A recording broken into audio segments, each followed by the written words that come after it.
ప్రభుత్వ యంత్రాంగంలో ముఠాతత్వాన్ని ప్రవేశపెడితే ఎలా ఉంటుంది? అచ్చంగా నేటి ఏపీ పరిపాలన మాదిరిగా ఉంటుంది. కక్షలు, కార్పణ్యాలు, ప్రత్యర్థుల వేటలే ప్రధాన అంశాలుగా సర్కారు ఎజెండాను ఆక్రమించాయి. ప్రజా శ్రేయస్సు గురించి మాట్లాడడం కూడా ఇప్పుడు అప్రకటిత నిషేధిత జాబితాలో చేరిపోయినట్టయింది. ఏలిన వారిచ్చిన హామీల అమలు గురించి ప్రశ్నించడం కూడా నేరమైపోతుంది. కేసుల బెత్తం కల్లెర చేస్తుంది. జైళ్లు నోలు తెరుస్తున్నాయి. వల్లభనేని వంశీ, పోసాని కృష్ణమురళి, నందిగం సురేష్, సుధారాణి, కృష్ణవేణి, రవీందర్ రెడ్డి ఇలా ఎంతమంది గొంతులపైకి ఫ్యాక్షన్ సర్కార్ పంజా విసురుతుందో చూస్తూనే ఉన్నాం. అస్మదీయ బూతు జాగ్లేలు మాత్రం ఎంతైనా పేట్రేగిపోయే వెసులుబాటును కల్పించారు. మొక్కుబడిగా ఒక్క పచ్చిబూతు జాగ్లాన్ని అత్తారింటికి పంపినట్టు ఓ 4 రోజుల లోపలికి పంపించి సగౌరవంగా విడిచిపెట్టేశారు. ఈ బూతుశ్రీ కంటే కరుడుగట్టిన తీవ్రవాదుల వంశీ, పోసాని, నందిగం వగైరాలు. కూటమి అధికారంలోకి వచ్చి ఏడాది పూర్తి కాకముందే చంద్రబాబు అరెస్టుకు ప్రతీకారం తీర్చుకోవాలన్న దుగ్ధ ప్రభుత్వ యంత్రాంగంలో కనిపిస్తోంది. ఎల్లో మీడియాలో జ్వలిస్తోంది. అందుకు అవకాశం ఉన్నదా అనే మీమాంస అవసరం లేదు. తాము కోరుకున్నట్టుగా కేసులు రాసుకోవడానికి గత ప్రభుత్వం అమలు చేసిన మద్యం పాలసీని ఎంచుకున్నారు. నిజానికి జగన్ ప్రభుత్వ పాజిటివ్ అంశాల్లో మద్యం పాలసీ కూడా ఒకటి. ఒక పాజిటివ్ అంశాన్ని నెగిటివ్ కోణంలో చూపెట్టడానికి రోజుకో సారా మజిలీ కథను, పూటకో పుక్కిటి పురాణాన్ని ప్రభుత్వ యంత్రాంగం వండి వార్చడం, ఎల్లో మీడియా వడ్డించడం ఒక దైనందిన దైవ కార్యంగా చేపట్టినట్టు కనిపిస్తోంది.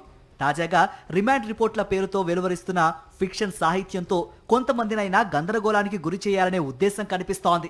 జగన్మోహన్ రెడ్డి ప్రభుత్వం అమలు చేసిన మద్యం విధానంలో గందరగోళానికి గురి కావాల్సినంత సంక్లిష్టత ఏమీ లేదు. సామాన్యుడికి కూడా అర్థమయ్యే సులభమైన విధానం అది. మద్యం మహమ్మారి విష ప్రవాహానికి సంసారాలు ఛిద్రమవుతున్నాయనే మహిళల ఆక్రందనను పాదయాత్ర సందర్భంగా జగన్ గమనించారు. దీనికి ముగింపు పలకడం కోసం మద్య నిషేధం విధించాలనే ఆలోచన చేశారు. అయితే గత అనుభవాల దృష్ట్యా ఏకాఏకిన నిషేధించడం సాధ్యమయ్యే పని కాదని ఆచరణాత్మక పద్ధతిలో దశల వారీగా నిషేధాన్ని ఎంచుకున్నారు. మద్యం షాపుల సంఖ్యను తగ్గించారు. లాభాపేక్షతో దొంగచాటు అమ్మకాలు, కల్తీ వంటివి జరగకుండా ప్రైవేటు వ్యాపారాన్ని తొలగించి ప్రభుత్వ పరిధిలోకి అమ్మకాలను తీసుకొచ్చారు. ఫలితంగా 43,000 బెల్ట్ షాపులను విజయవంతంగా మూసివేయడం సాధ్యమైంది. విచ్చలవిడిగా మద్యం తయారీని నిరుత్సాహపరచడానికి ఒక్క డిస్టిలరీకి కూడా కొత్తగా అనుమతి ఇవ్వలేదు.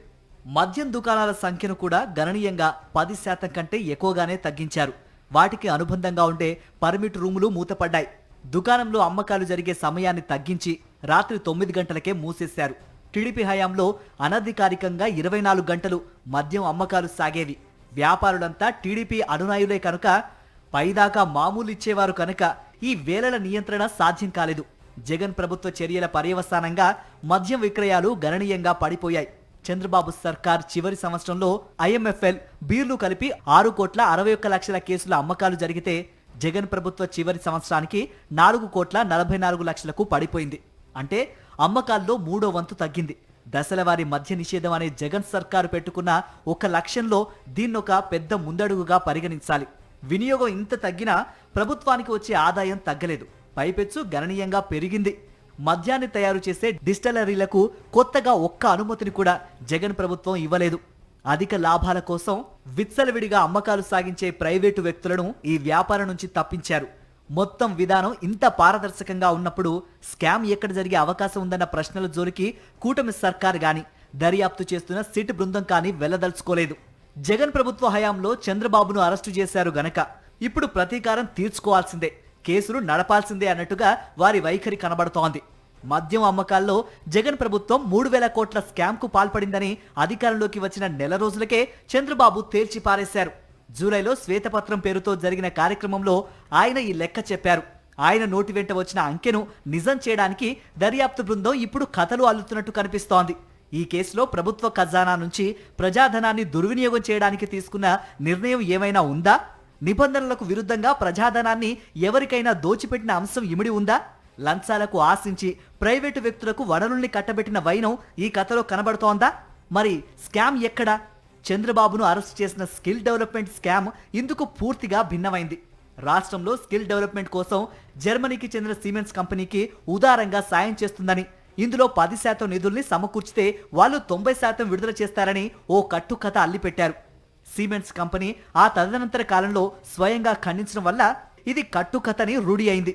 10% కింద 371 కోట్లను విడుదల చేయాలని ముఖ్యమంత్రి కార్యాలయం నుంచి ఆర్థిక శాఖకు ఆదేశాలు వెళ్లాయి. సదరు సిమెంట్స్ నిధులను విడుదల చేయకముందే 10% విడుదల చేయడం నిబంధనలకు విరుద్ధమన్న అభ్యంతరాలను తోసిపుచ్చి నిధుల విడుదలకు ముఖ్యమంత్రి కార్యాలయం ఒత్తిడి చేసింది. పైగా తాము చెబుతున్న సిమెంట్స్ కంపెనీకి కాదు, మధ్యలో ఓ బ్రోకర్ కంపెనీకి ఈ నిధులు బదిలీ చేశారు.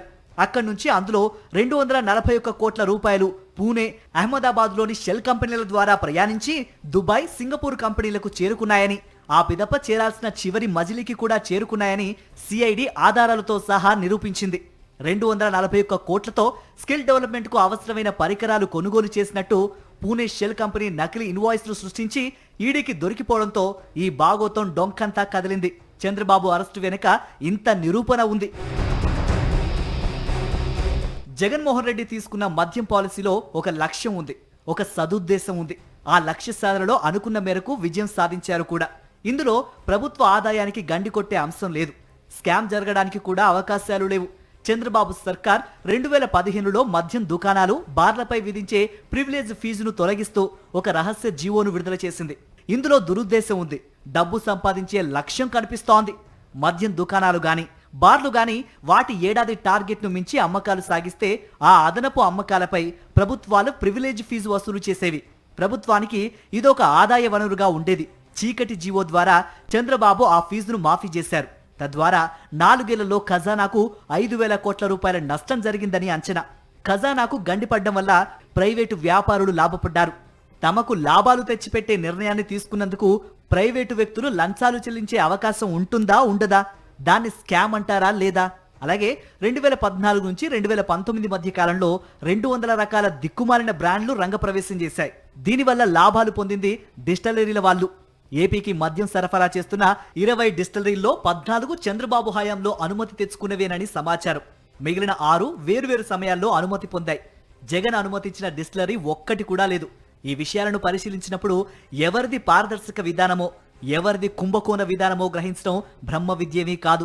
ప్రస్తుత లిక్కర్ కేసు నమోదు వెనుక రాజకీయ దురుద్దేశాలున్నాయని పిటిషనర్లు ప్రాథమికంగా రుజువు చేయగలిగారని సర్వోన్నత న్యాయస్థానం కూడా వ్యాఖ్యానించినట్టు వార్తలు వచ్చాయి. సాక్ష్యాలను, సహ నిందితులను ఫలానా విధంగా వాంగ్మూలం ఇవ్వాలని ఒత్తిడి చేయడం గాని, బెదిరించడం గాని, ప్రలోభ పెట్టడం గాని చేయవద్దని ఏపీ సిఐడిని సర్వోన్నత న్యాయస్థానం హెచ్చరించింది. రిమాండ్ రిపోర్ట్ల పేరుతో స్వీయ కవితల్ని ప్రచారం చేస్తున్నారని వినిపిస్తున్న ఆరోపణలకు సుప్రీం వ్యాఖ్యలు బలం చేకూర్చినట్లయింది. అసలు స్కామ్ కు అవకాశమే లేని చోట ఏదో తవ్వి తీస్తామని షో నడపడం వెనుక అసలు ఉద్దేశం వేరు. ఈ పేరుతో కీలక వ్యక్తులను అరెస్టు చేసి ప్రధాన ప్రతిపక్ష శ్రేణుల నైతిక స్థైర్యాన్ని దెబ్బతీయడం మొదటిది. తమ పరిపాలనా వైఫల్యాల నుంచి ప్రజల దృష్టిని మరల్చడం రెండోది. కూటమి ప్రభుత్వం ఏడాది పాలన ఓ వైఫల్యాల పుట్ట. అవినీతి విశృంఖలంగా మారింది. చిరు వ్యాపారులు 30% ఎల్లో ట్యాక్స్ కట్టలేక అల్లాడిపోతున్నారు. చికెన్, మటన్ అమ్మే వాళ్ళను కూడా వదిలిపెట్టడం లేదు. జీఎస్టీ దూరని చోటికి కూడా ఎల్లో ట్యాక్స్ దూసుకుపోతోంది. రైతాంగం తీవ్ర సంక్షోభంలో కూరుకుపోతోంది. లాభసాటి సంగతి దేవుడెరుగు, గిట్టుబాటు ధర కూడా దక్కలేదు. పేద వర్గాల పరిస్థితి మరింత దారుణం. సంపద సృష్టించి సంక్షేమ పథకాలను అమలు చేస్తామని చెప్పారు. ఏడాది గడిచిపోయింది. తల్లికి వందనం ఈ జూన్కు 2 ఏళ్ల బకాయి పడింది. 80 లక్షల మంది బడిపిల్లలకు 30,000 చొప్పున చెల్లించాల్సి ఉంది. అన్నదాత సుఖీభవ కింద 20,000 చొప్పున 2 ఏళ్ల నిధులను ఈ జూన్లో జమ చేయాల్సి ఉంది. అలాగే ఆడబిడ్డ నిధి కూడా. P4 పథకం తెచ్చాం, డబ్బున్న వాళ్ళు తృణమో పనమో ధర్మం చేస్తే ఆ సంక్షేమంతో పండుగ చేసుకోవచ్చని కర్నూలులో చంద్రబాబు చెప్పారు. స్వయాన శాసనసభ డిప్యూటీ స్పీకర్ నియోజకవర్గంలో దశాబ్దాలుగా పేదలు నివాసం ఉంటున్న గృహాలను అధికారులు నేలమట్టం చేస్తుంటే ఇదేమి అన్యాయమని ప్రశ్నించే దిక్కు కూడా లేదు. పేద బిడ్డలకు నాణ్యమైన విద్య కోసం గత ప్రభుత్వం చేపట్టిన కార్యక్రమాలను అటకెక్కించారు. పేద ప్రజల వ్యతిరేక విధానాలు రాజ్యమేలుతున్నాయి. ఉద్దేశపూర్వకంగానే రైతాంగాన్ని దివాలా తీయించి రోడ్డెక్కించే పాలసీ అమలవుతోంది. క్షయరోగంతో ఉన్న వాడి నెత్తి మీద కిరీటం పెడితే అతడు వెలిగిపోతాడా? అమరావతిలో 4 బంగళాలు కడితే రాష్ట్రంలోని విశాల ప్రజానీకం అభివృద్ధి చెందినట్టేనా? ఇటువంటి ప్రశ్నలు వేసే గొంతులు నొక్కే రాజ్యాంగ విధానం ఇప్పుడు ఏపీలో అమలవుతోంది. రాజ్యమే ఒక ఫ్యాక్షనిస్టు అవతారం ఎత్తి పరిపాలిస్తోంది. ఎదురు మాట్లాడితే కేసులతో, కటకటాలతో బెదిరిస్తోంది. ఈ ఫ్యాక్షనిజం కేవలం ప్రతిపక్ష రాజకీయ నేతల్నే టార్గెట్ చేయడం లేదు. గత ప్రభుత్వంలో కీలకంగా పనిచేసిన ఐఏఎస్, ఐపీఎస్ అధికారులను కూడా వేటాడుతోంది. ఇది భారతదేశంలో ఎన్నడూ ఎక్కడా జరగని దారుణం. ముఠా తత్వానికి పరాకాష్ట. ఈ 3 ఏళ్లు ఎటువంటి ప్రతిఘటన లేకుండా అమరావతి రియల్ ఎస్టేట్ వ్యాపారం జరిగిపోవాలని ఫ్యాక్షన్ పాలన భావిస్తోంది. అందుకు ఢిల్లీ ఆశీస్సుల కోసం యువనేత కుటుంబ సమేతంగా ప్రధానిని కలిశారు. తమరు అనుమతిస్తే ఏడాది ఉత్సవాల వెంటనే పట్టాభిషేకం చేసుకుంటానని, అందుకు ఆశీర్వాదం కావాలని అడిగుంటారని అంచనా. కుదరకపోతే ఈ నెలాఖరున కడపలో జరిగే మహానాడులో పార్టీ అధ్యక్ష స్థానమైన యువగలానికి దక్కుతుందంటున్నారు. ఆ వెంటనే కూటమి ఏడాది పండుగ, ఇటువంటి పర్వదినాలు నిర్విఘ్నంగా గడిచిపోవాలని, ఎటువంటి నిరసనలు వినిపించకూడదని నిశ్శబ్దీకరణ కార్యక్రమాన్ని ఫ్యాక్షనిస్టు ప్రభుత్వం దీక్షతో అమలు చేస్తోంది.